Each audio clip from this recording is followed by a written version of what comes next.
하나님의 말씀 요한복음 20장 1절입니다. 안식 후 첫날 일찍이 아직 어두울 때에 막달라 마리아가 무덤에 와서 돌이 무덤에서 옮겨진 것을 보고 시몬 베드로와 예수께서 사랑하시던 그 다른 제자에게 달려가서 말하되 사람들이 주님을 무덤에서 가져다가 어디 두었는지 우리가 알지 못하겠다 하니 베드로와 그 다른 제자가 나가서 무덤으로 갈새 둘이 같이 다름질하더니 그 다른 제자가 베드로보다 더 빨리 달려가서 먼저 무덤에 이르러 구부려 세마포 놓인 것을 보았으나 들어가지는 아니하였더니 시몬 베드로는 따라와서 무덤에 들어가 보니 세마포가 놓였고 또 머리를 쌌던 수건은 세마포와 함께 놓이지 않고 딴 곳에 쌌던 대로 놓여 있더라. 그때야 무덤에 먼저 갔던 그 다른 제자들도 들어가 보고 믿더라. 그들은 성경에 그가 죽은 자 가운데서 다시 살아나야 하리라 하신 말씀을 아직 알지 못하더라. 이에 두 제자가 자기들의 집으로 돌아가니라. 10절까지 봉독해 드렸습니다. 오늘 우리는 역사상 정말 지상 최대의 사건이라 할 수 있는 이 부활의 사건을 이제 목도하게 됩니다. 그동안 우리가 18장, 19장을 통해서 예수님이 순환을 받으시고 죽으시는 그런 장면을 살펴보았죠. 사실 예수님께서 체포되시고 순환받으시는 그런 모습들을 보면은 좀 암울한 사건이 아니랄 수가 없습니다.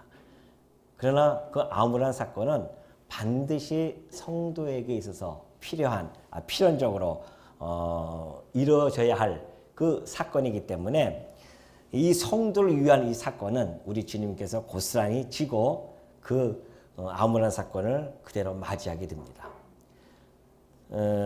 사실 이 죽음이라고 하는 것이 하나님께서 일찍이 아담 이후로부터 약속되어졌던 그런 약속이 있었습니다. 그러나 이 죽음 뒤에는 부활이라고 하는 이 환희의 사건을 하나님께서 준비하셨다는 겁니다. 하나님의 역사 섭리를 원리를 보면 그래요. 공고함과 형통함을 겸하여 주시는데 우리 성도들에게 있어서는 최종적으로 형통함이 보장되어진 고난이라는 겁니다. 이 원리를 우리는 알게 되어지는데 성도들은 이런 원리 때문에 이 땅에 살아가면서 어떠한 공고함에 처한다 할지라도 결코 좌절하지 아니하는 이유가 바로 거기에 있습니다. 우리 주님의 죽으심과 부활의 사건을 통해서도 분명하게 드러나죠. 주님이 죽으셨어요. 그리고 부활하십니다. 오늘 이제 부활하시는 장면을 우리가 살펴보게 되어지는데 주님이 죽으시고 부활하시는 이 사건은 오늘 우리들에게 있어서는 매우 정말 환희에 찬 그런 사건이 아닐 수 없고 기쁨과 즐거움을 가득 찬 그러한 시선으로 바라볼 수밖에 없는 사건입니다. 그럼 우리가 거기에 머물러 있으면 성경에서 본래 이야기하고자 하는 전체적인 하나님의 뜻을 우리가 발견하기는 쉽지 않습니다. 그래서 우리는 우리 교회가 가지고 있는 그런 신학적인 강점을 충분히 살펴보면은 이 죽음과 부활의 사건을 통해서 분명한 것은 우리들의 기쁨과 즐거움도 있지만 그건 부수적으로 나타나는 것이고요. 사실상은 근원적으로는 하나님의 영광을 계시하는 사건이라는 겁니다. 근데 어떤 영광을 하나님께서 보여주시느냐 하면은 이 죽음과 부활의 사건을 통해서 그분이 살아 존재하고 계시다고 하는 이 놀라운 영광을 보여주신다는 것이죠. 오늘 많은 사람들이 여전히 하나님을 믿지 못하는 이유가 뭡니까? 눈에 보이지 않기 때문에 그렇거든요.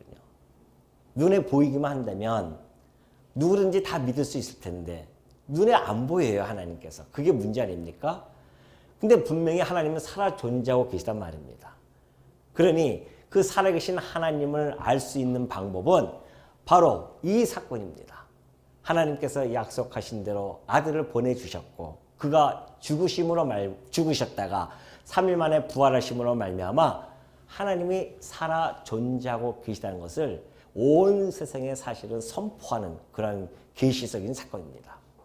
그 존재의 영광이 드러난 거예요. 왜? 언약대로 이루어 주셨으니까. 뿐만이 아닙니다. 그분의 속성에 대한 것도 계시해 준 겁니다. 이 십자가 사건에서 유감없이 보여주시죠. 사실 구약성경에 보면은 역사서를 통해서 하나님의 그 역사라고 하는 사역을 통하여서 하나님의 속성을 그 안에서 다 보여주셨습니다. 근데 그 속성은 시가서에서 잘 나타나 있죠. 하나님의 그 5대 속성이라고 하는 그 속성들이 시가서를 통해서 잘 계시되어져 있습니다. 그런데 그 역사 속에서 계시되어진 하나님을 찬양하는 것이 시가서인데 그 시가서의 속성이 바로 예수 그리스도의 죽으심과 부활을 통하여서 유감없이 다 보여주셨다는 겁니다. 다시 말해서 구약의 이스라엘 역사는 곧 예수께서 죽으시고 부활하실 것에 대한 역사였었고 그 역사 속에서 보여주신 하나님의 속성은 이 십자가 사건과 부활의 사건을 통해서 보여주실 것에 대한 하나의 예표였고 모형이었다는 겁니다. 근데 마침내 실체이신 우리 주님이 오셔서 죽으셨어요. 그리고 부활하셨단 말입니다. 약속대로. 그래서 하나님의 속성이 드러나시는데 그의 신실하신 속성이 드러난 겁니다. 아담 이후로부터 약속했던 그 약속이 마침내 이루어졌단 말입니다. 성경대로 죽으시고 성경대로 살아나셨다는 겁니다. 그러니 하나님의 신실하신 속성이 얼마나 찬란하게 드러나고 있습니까? 그것만입니까? 죽었다가 살아나셨어요. 하나님의 전능하심이 이 십자가를 통해서 드러나십니다. 뿐만이 아닙니다. 죽이시기도 하시고 부활케도 하시는 생명을 주관해 가시는 주권의 하나님이심을 보여줘요. 또한 이 부활의 사건을 통해서 영원하신 하나님을 속성을 드러내 주셨고 뿐만이 아니라 이 사건을 통해서 하나님의 사랑을 확증시켜 줍니다. 그러므로 구약에서 보여줬던 하나님의 이스라엘 백성들에게 부분적으로 하나님이 존재와 속성을 그 역사 속에서 다 보여줬어요. 이스라엘 민족들에게 부분적으로 보여줬단 말입니다. 내가 살아있다. 하나님께서 살아있다는 것을 그들은 그것을 믿었어요. 예언한 대로 이루어지는 그런 역사적 사건들 그리고 그것에서 보여주신 하나님의 속성들 그것을 찬양하는 시가서를 통해서 하나님의 존재와 속성을 계시해줬지만은 이제 실제이신 예수님이 오셔서 온 세계를 향해서 선포하신 겁니다. 봐라, 내가 하나님의 아들이신 그리스도를 이 땅에 보내서 죽이셨다가 살리심으로 말미암아 하나님의 영광이 이렇게 이 세상에 다 드러내준 거 말입니다. 이것이 이제 특별 계시예요. 우리가 매일 아침에 떠오르는 태양을 보고 달을 보고 이 자연이라고 하는 것은 일반 계시입니다. 그 일반 계시를 통해서 하나님을 영광과 그 존재를 다 드러내줬지만은 인간이 타락했기 때문에 그걸 알 수가 없죠. 매일 봐도 시큰둥한 겁니다. 이것이 하나님이 살아계셔서 한 것인지 아무도 몰라요. 그냥 자연의 그 법칙에 빠져가지고서는 자연의 그 오묘함에만 빠져있지 그 자연의 오묘함을 마음대로 주관해 가시는 하나님에 대해서는 모른단 말입니다. 그래서 하나님께서는 이 특별 계시가 필요했었습니다. 그래서 하나님의 아들 예수님이 오셔서 특별히 계시해 준 겁니다. 오늘 이 18장과 19장에서 만약에 여기서 멈춰졌다고 한다면 만약에 여기서 끝나버렸다고 한다면 우리는 이 아침에 이렇게 여러분이 앉아서 있는 그 자체가 이 세상에서 가장 불쌍한 자들이라는 겁니다. 만약에 요한복음이 19장에서 끝나버렸다고 한다면 우리는 이 세상에서 가장 불쌍한 자들 아니겠어요? 그러나 오늘 20장을 우리가 바라보게 되어지는데 이 20장을 통하여서 이제 20장과 21장은 예수 그리스도께서 죽으셨다가 3일 만에 부활되어지는 놀라운 사건을 감격스러운 사건을 우리는 이제 마주하게 되는 겁니다. 이 부활의 사건은요. 예수 그리스도께서 하나님의 아들이라는 사실을 확정시켜줄 뿐만이 아니라 오늘 우리들에게 있어서는 예수 그리스도를 믿는 자들에게는 영원한 생명, 사망 권세를 이기고 영원한 생명에 들어갈 수 있다고 하는 확실한 보장을 해주는 그러한 장이 아닐 수 없다는 겁니다.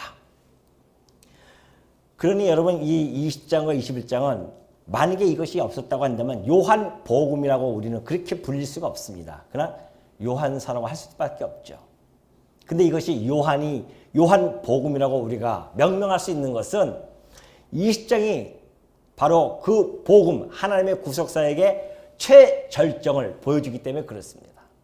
십자가 사건만 있으면은 안 돼요.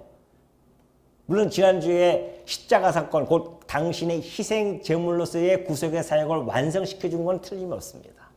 그러나 이 부활은 영원한 생명으로 이끌어가는 구속의 완성입니다. 그 절정의 사건을 우리가 오늘 마주하게 되어졌다는 것이죠. 만약에 20장과 21장에 이 부활의 사건이 없다고 한다면요, 우리에게는 희망도 없고 그리고 생명의 종교라고 우리 기독교를 이야기할 수도 없습니다. 그렇다고 한다면 지금 이 세상에 팽배해져 있는 종교다원주의와 무엇이 다를 바가 있겠습니까? 우리는 분명히 종교다원주의는 다르다, 틀리다, 그들은 뒤질리다라고 그렇게 주장하는 자들인데 부활의 사건이 없었다고 한다면 우리는 종교다원주의와 다등에 다를 바가 없는 이쪽 종교를 믿어도 되고 저쪽 종교를 믿어도 되고 인간이 이 땅에 살아가면서 불안하고 두려운 마음을 좀 안정시키기 위한 그런 종교적인 효과를 보기 위해서 얻는 거가 무엇이 다르냐 말이죠. 그러나 오늘 이 20장과 21장은 우리에게 희망을 줄 뿐만이 아니라 생명의 종교로서 우리로 하여금 이 자리에 앉을 수 있는 근거를 확보해 주셨고, 그래서 우리는 오늘 20장을 첫 장을 들어가면서 감격과 환희에 찬 그런 마음으로 20장 1절을 마주하게 되는 겁니다. 자, 그렇다고 한다면 보실까요? 이제 한번 기쁜 마음으로 정말 여러분들이 이 자리에 앉아있는 그 이유에 대해서 확실한 우리가 근거를 잡기 위해서 오늘 20장 1절을 들어가기 시작하겠습니다. 안식 후 첫날 일찍이 아직 어두울 때에 막달라 마리아가 무덤에 와서 돌이 무덤에서 옮겨진 것을 봅니다. 자, 이 안식 후 첫날은요, 사실 제자들에게 있어서는 예수님이 십자가에 죽으시는 그날부터 시작해서 좌절과 그리고 절망에 빠져 있는 하루하루를 보내게 있었죠. 그런데 이 안식 후 첫날, 이 날도 역시 제자들에게는 절망과 좌절의 날일 수밖에 없었습니다. 그런 상태에 있었는데 그런 상태에 있을 뿐만이 아니라 세상 사람들에 있어서는요, 여느 때와 다름이 없는 매주의 첫날입니다. 매 주간을 시작되어지는 첫날이에요. 곧 지금은 우리가 말하고 있는 일요일이죠. 첫날이. 매주의 첫날이 일요일 아닙니까? 그러니까 그 첫날일 뿐이에요. 그러나 실상은 이 땅이 역사가 시작된 이로부터 시작해서 하나님의 이 구원사에 있어서 매우 중요한 의미를 지니고 있는 역사적인 시점이라는 겁니다. 바로 이 안식 후 첫날이. 그것은 곧 기독교 역사상 최초로 주일이 시작되는 시점입니다.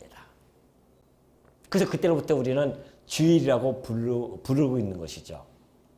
지금 이단 중에 어떠한 교단은요, 이 주일날 모이는 것을 오히려 우리 보고 이단이라고 합니다. 왜냐하면 로마 시대 때에 태양신을 섬기던 그 이방 종교를 본받아 가지고서는 예배를 드린다는 거예요. 주일날 언제 예배를 드리냐 이거죠. 안식일이 예배를 드리는 날 아니냐, 그런 이야기입니다. 그래서 안식일을 지켜야 된다고 해서 지금 토요일마다 지키는 교단이 있잖아요. 하나님의 교회인가요? 그 우리를 보고서 욕하는 겁니다. 그 너희들은 태양신 숭배하는 이방 종교를 본받아서 그렇게 한 것이 아니냐, 그렇게 이야기를 해요. 천만의 말씀입니다. 우리가 그 사도행전 보면요, 그렇게 되어 있어요. 안식 후 첫날, 곧 그러니까 주간의 첫날 그렇게 써 있어요. 사도행전 20장 7절에 보면은 주간의 첫날 떡을 때려 하여 그러면서 모입니다. 매 주간의 첫날에 떡을 뗀다고 하는 것은 성찬이거든요. 예수님께서 마지막 날 떡을 떼시고 잔을 나눠주면서 내가 올 때까지 그래서 기념하라고 했습니다. 근데 초대교회는요, 그때로부터 시작해서 기념을 하기 시작한 겁니다. 주의 날을 잡은 거예요. 왜? 주님이 부활하신 이 날. 얼마나 놀라운 날입니까? 천지가 완전히 계획하는 날 아니겠어요? 그 날을 그래서 주의 날로 그 초대교회 성도들이 모인 겁니다. 그날 함께 떡을 떼고 함께 잔을 나누면서 예수님 오시는 그날까지 이 부활의 환희에 감격찬 그 기쁨과 즐거움으로 함께 주의 종들이 모여서 떡을 떼고 잔을 나누면서 그리스도의 이 구속의 사건을 오고 오는 후대들에게 남겨주기 위해서 이 주일날 모이기 시작한 겁니다. 그것뿐만이 아니라 바울이요, 고린도 성도들에게 편지를 보내면서 매주 첫날에 너희들이 연보를 모으라고 합니다. 그 이야기 뭐예요? 주일날 매주 첫날에 함께 모여서 예배를 드렸다는 겁니다. 그때 연보를 하는 거죠. 굳이 내가 갔을 때 그때 막 부랴부랴 연보하지 말고 미리 자원하는 마음으로 연보해서 예루살렘 교회에 구제해야 되니까 그렇게 하라고 그렇게 편지를 보냅니다. 초대교회 때는 주일날, 일요일날, 즉 매주 첫날이죠. 이때 모였다는 증거가 성경에 있습니다. 그럼 그들이 왜 모였을까요? 그날이 바로 우리 주님이 부활하신 날이니까 얼마나 기쁘겠어요. 매 주일마다 우리가 모여서 그리스도의 부활에 대해서 감격하고, 오늘 이 아침에 여러분들이 왜 모였습니까? 우리 주님이 이 땅에 주일날 매주 모여서 우리 주님이 십자가에서 나 대신 살이 찢기시고 피를 흘리셨구나. 그런데 3일 만에 그가 부활하셨다. 오늘 부활하신 날을 기념하면서 우리가 함께 모여서 식사도 하고 성찬도 나누고 그러는 거 아니겠어요? 그래서 매 주일마다 모여서 우리 후손들에게 성도들은 매 주일날 이렇게 모이는 거란다.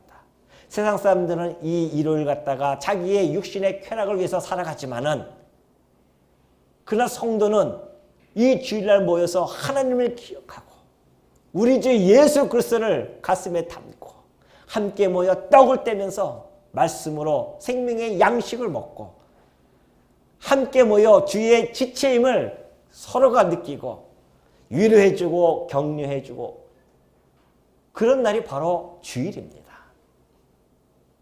그러니 이 역사적인 이 날을 우리 이 20장 1절에서 맞이한 거 아니겠습니까?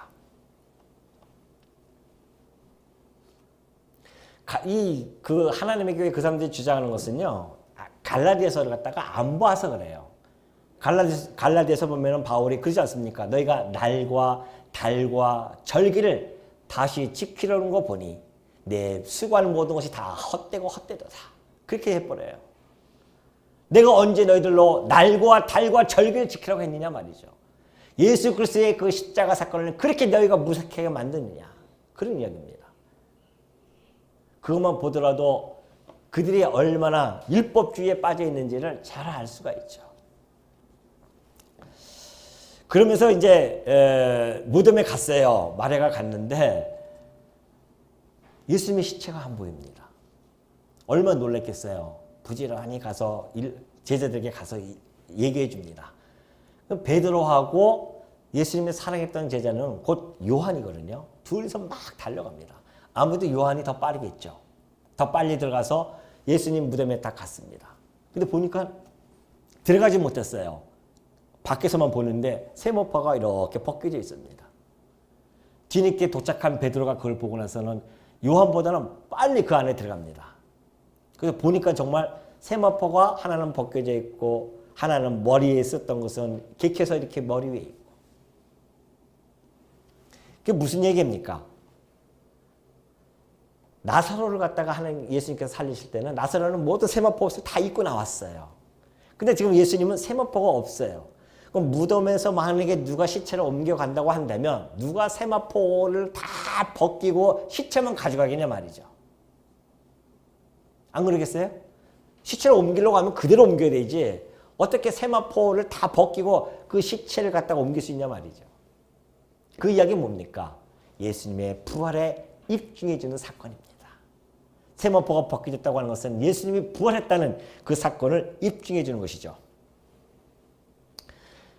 사실 이 마리아만 여기서는 이제 마리아만 이렇게 나와 있지만 마리아만 온 것이 아니고요. 마리아하고 그 야고보 어머니였던 또 마리아가 있습니다. 그리고 또 살로메라고 하는 여성이 있었는데 이분들이 아침에 일찍 향품을 사가지고서는 예수님 시체에다가 바르려고 온 거거든요.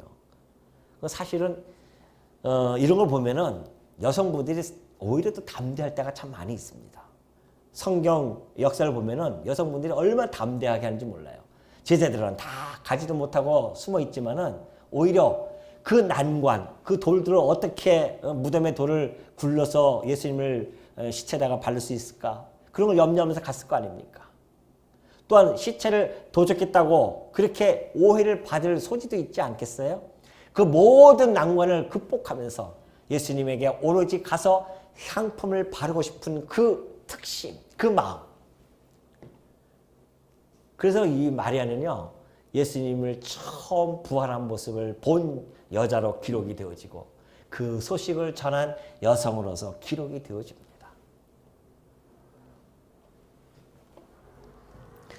그때의 무덤에 8절을 보면 그래요. 그때의 무덤에 먼저 갔던 그 다른 제자도 들어가서 보고 믿더라.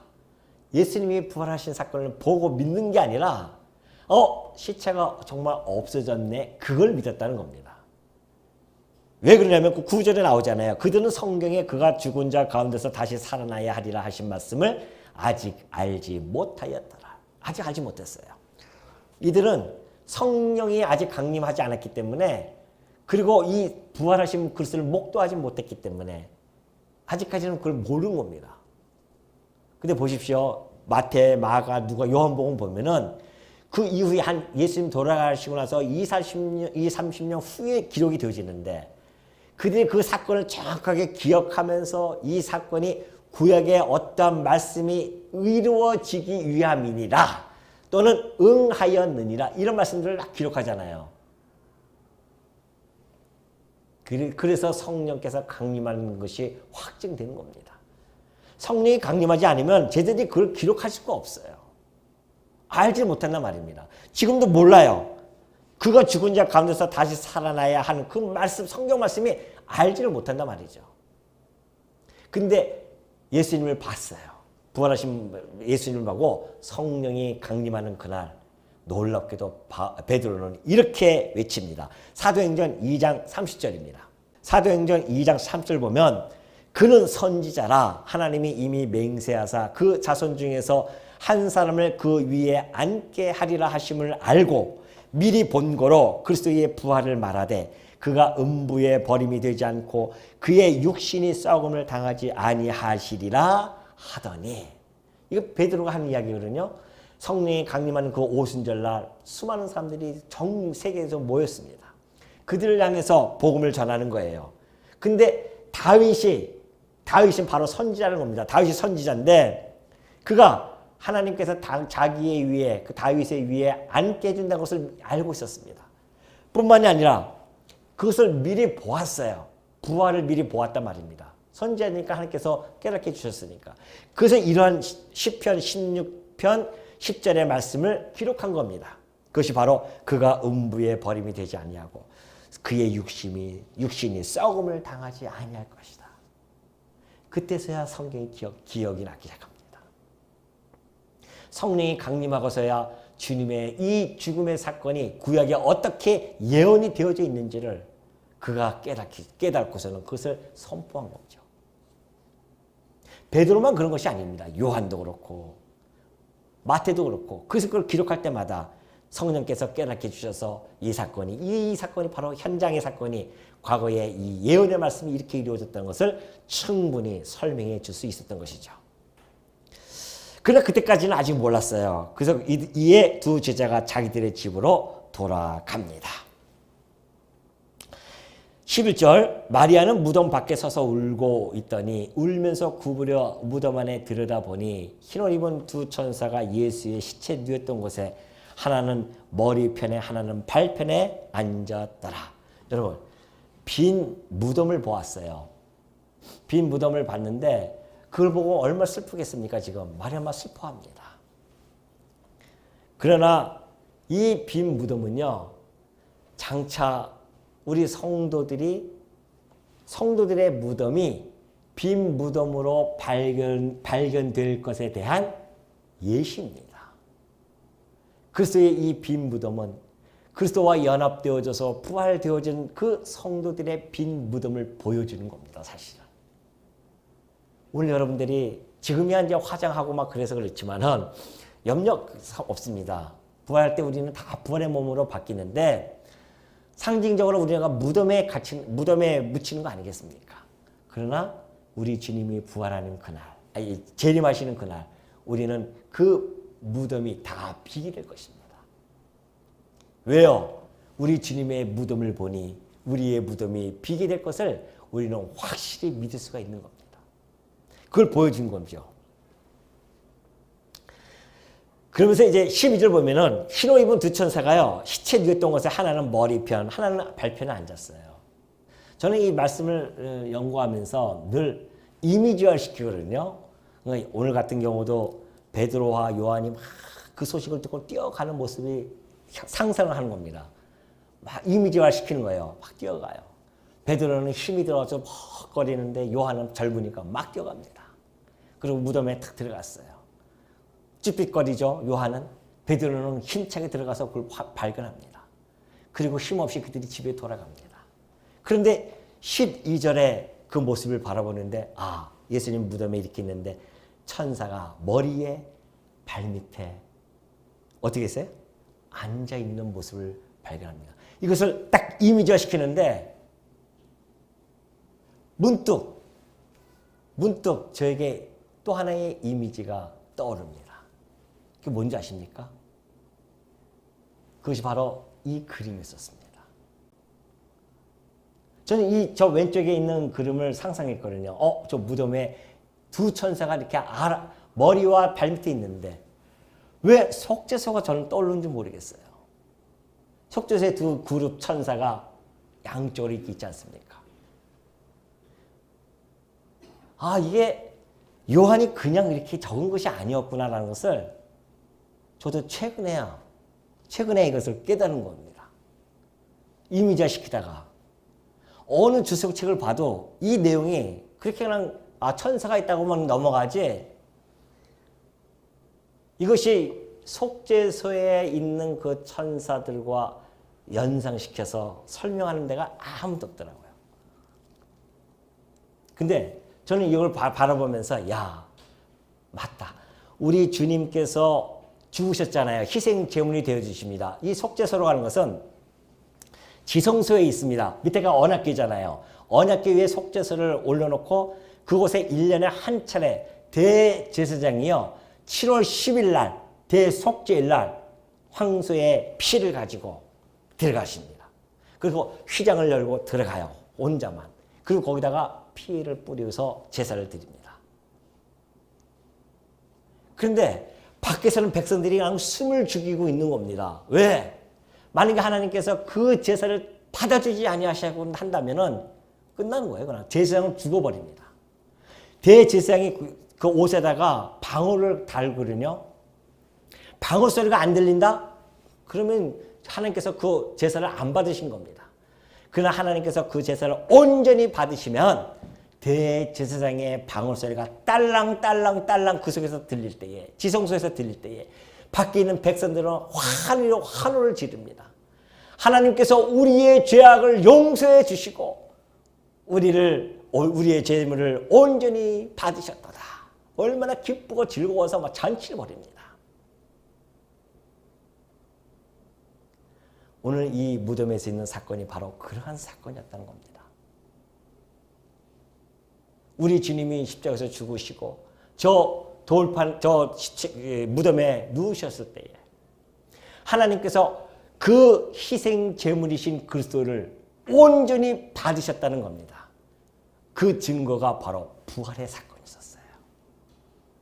예수 그리스도께서 대제사장으로서 당신이 직접 희생 제물이 되어지시고 당신이 직접 성전이 되어지셔서 그곳에서 당신이 대제사장으로서 하나님께 그 희생 제물을 드리면서 제사를 드렸는데 하나님께서는 당신의 아들의 그 제물을 온전히 받으셔서 대제사장이 부활하심으로 말미암아 그 방울의 소리가 온 천하에 들린 것이 바로 부활의 사건이라는 겁니다. 오늘 우리는 그 부활의 소식을 들은 겁니다. 이 구약 백성들은 대제사장의 방언을 쏘니 그 복음을 들었지만은 오늘 우리는 그리스도의 부활을 통해서 그 부활의 복된 소식, 곧 복음을 우리는 들은 겁니다. 바로 이 사건이, 부활의 사건이 구약의 이 사건과 방불하는 것을 다시 한번 깨닫게 되어진 거죠. 그러니 여러분, 이 하나님이 얼마나 디테일하십니까? 진짜. 하나님이 우리의 머리털까지도 세신 바 되시는 분이시기 때문에 디테일하셔요. 어느 거 하나 그냥 놓지 않으십니다. 반드시 다 이루어 가시죠. 천사들이 이르되 여자여 어찌하여 우느냐 이르되 사람들이 내 주님을 옮겨다가 어디 두었는지 내가 알지 못합니다. 이 말을 하고 뒤로 돌이켜 예수께서 서 계신 것을 보았으나 예수인 줄을 알지 못하니라. 예수님을 갖다가 보았는데도요, 알지를 못합니다. 그럴 수밖에 없죠. 왜냐하면 예수님은 이미 신령한 몸으로 부활하셨어요. 그 전의 몸이 아닙니다. 물론 신령한 몸으로 부활했어요. 그래서 어떤 그 엠마오로 가는 두 제자가 가다가 예수님을 직접 만났는데도 불구하고 눈이 가리워져서 예수님을 알아보지 못했습니다.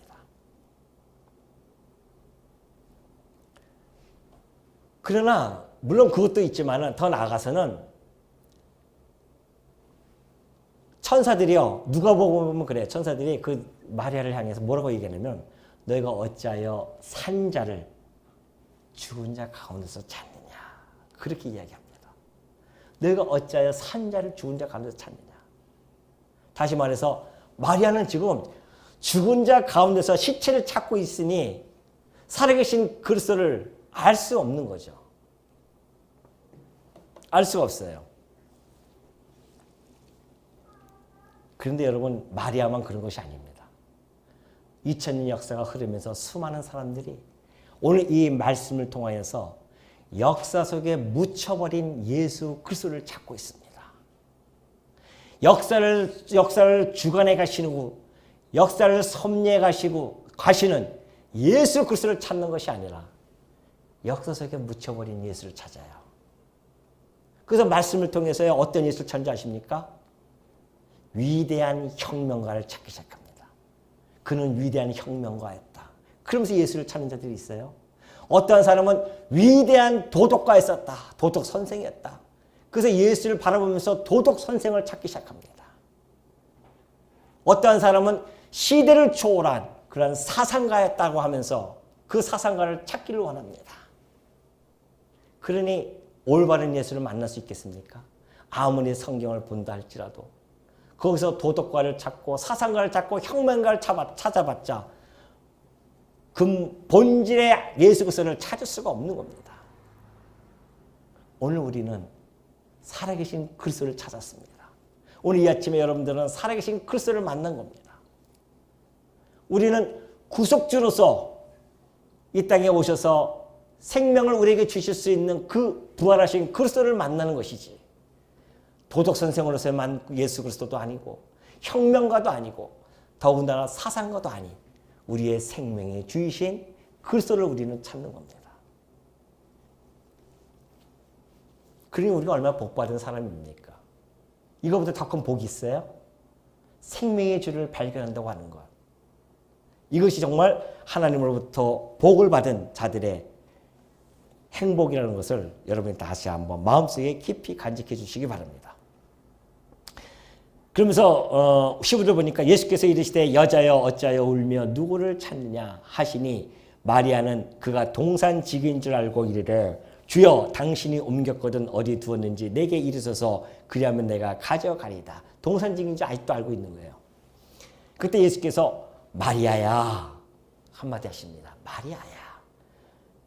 마리아가 돌이켜 히브리 말로 라옵니 하니 이는 선생님이라는 말이라 그래요.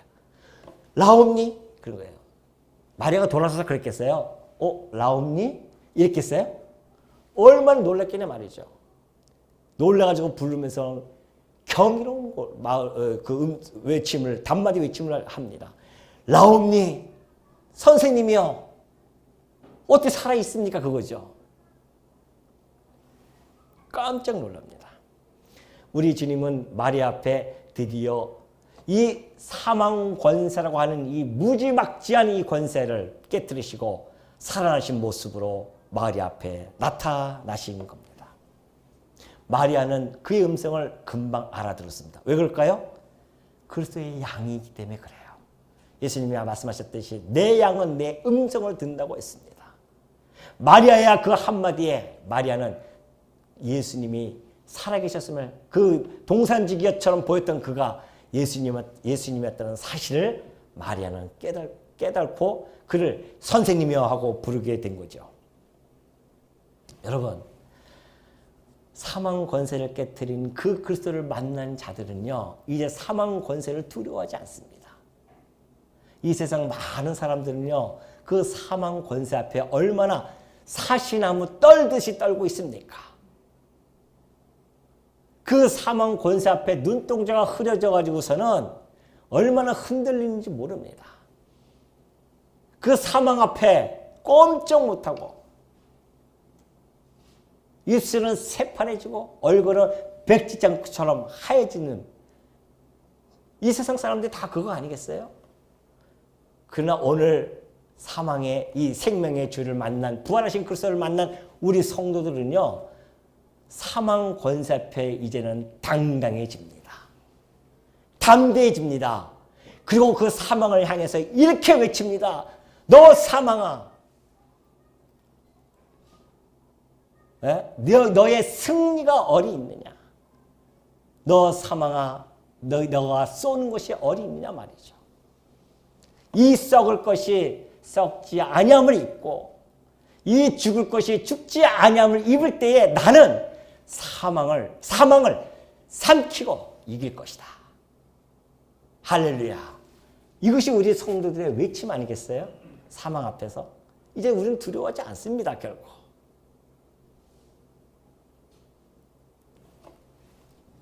세상 사람처럼 그 사망 앞에서 절절 떠는 자들이 아니에요. 그러니 여러분, 우리가 이 부활하신 그리스도를 이 아침에 맞이하고 예배를 드린다고 하는 것처럼 이것처럼 즐거운 일이 어디 있고 환희의 감격이 가득 찬 곳이 어디 있냐 말이죠. 아유, 오늘도 그냥 주일날 안 가면 좀 그러니까 한번 가보자. 그렇게 오셨습니까? 아니잖아요. 부활하신 그리스도를 만나.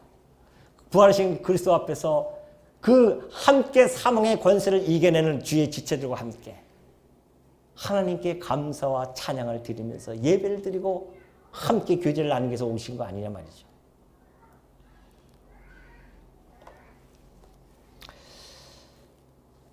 17절 보니까 예수께서 이르시되 나를 붙들지 말라. 내가 아직 아버지께로 올라가지 아니하였노라. 너는 내 형제들에게 가서 이르되 내가 내 아버지 곧 너희 아버지 내 하나님 곧 너희 하나님께로 올라간다 하라 하시니 막달라 마리아가 가서 제자들에게 내가 주를 보았다 하고 또 주께서 자기에게 이렇게 말씀하셨다 이르니라.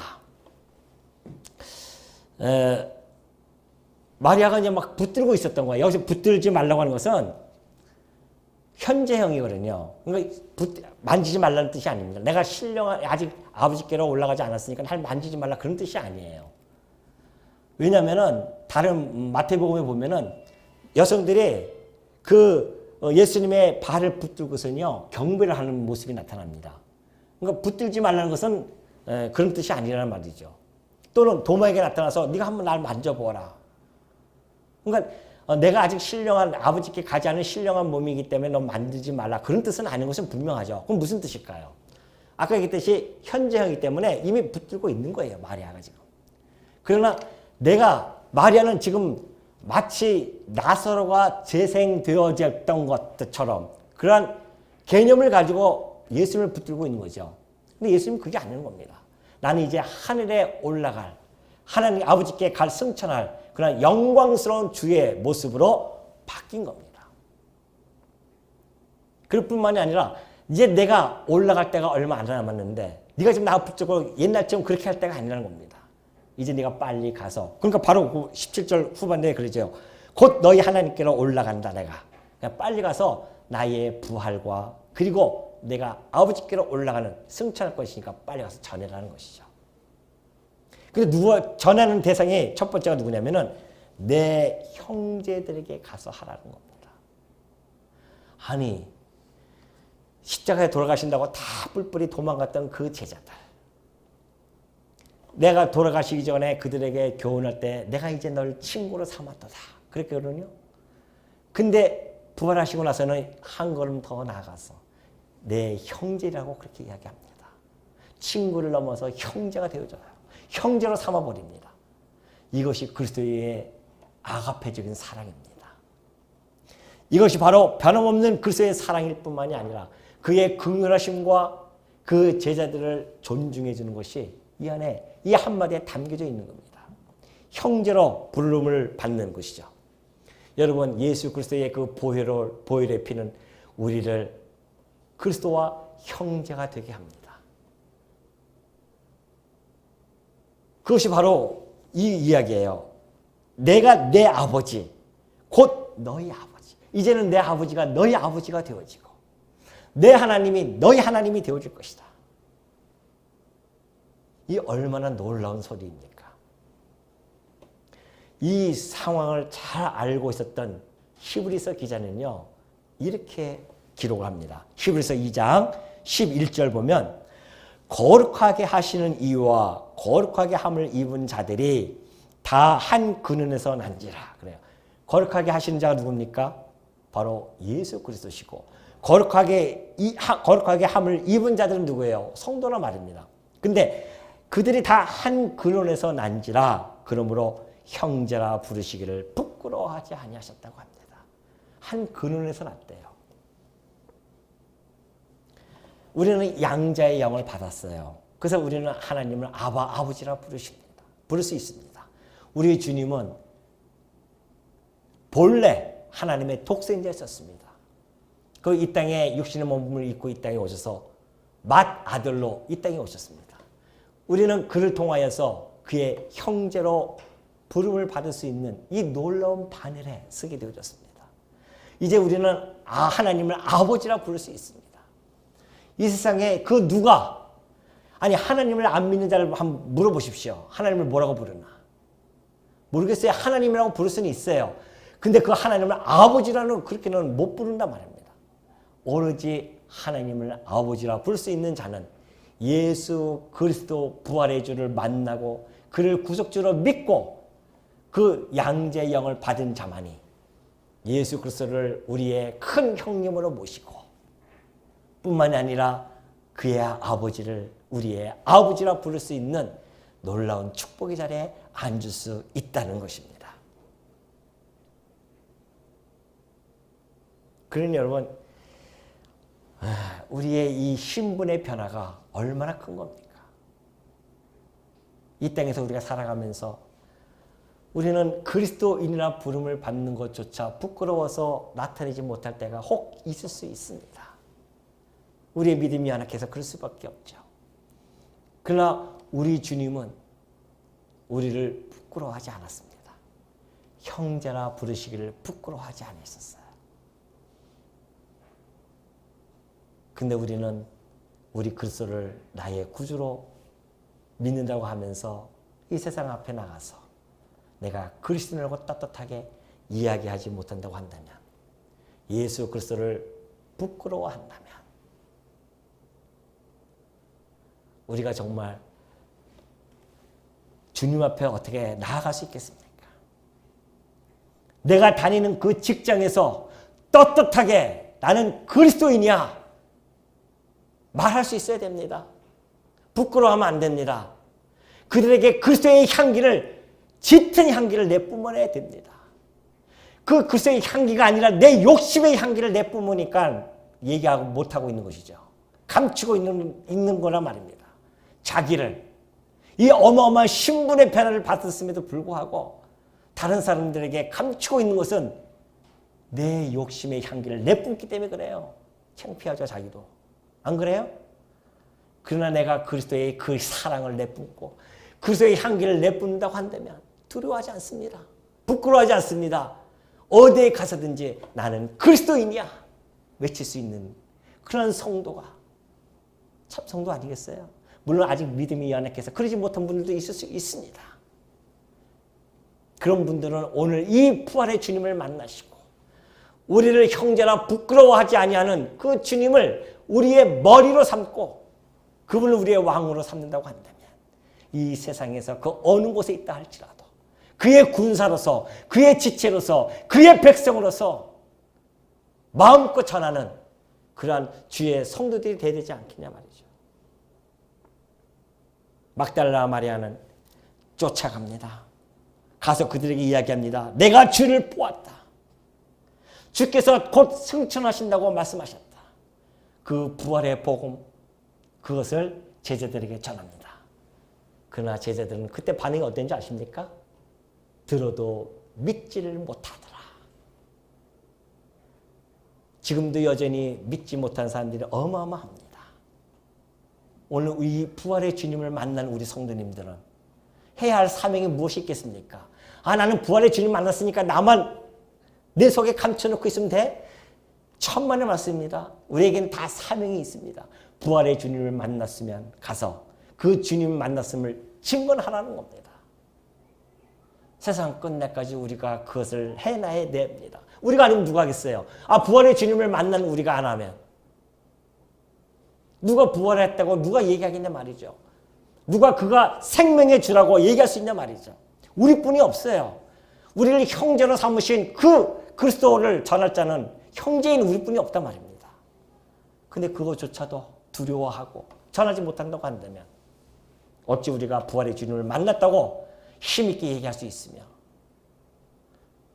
어찌 내가 그리스도인이라고 외칠 수 있겠냐 말이죠. 이 사망 권세 아래서 여전히 수고하고 무거운 짐을 지고 가는 소망 없이 살아가는 이 땅에 수많은 영혼들이 널려 있습니다. 오늘 그들을 향해서 우리가 단마디로 외쳐야 할 복음은 사셨네, 사셨네. 우리 주님 사셨네.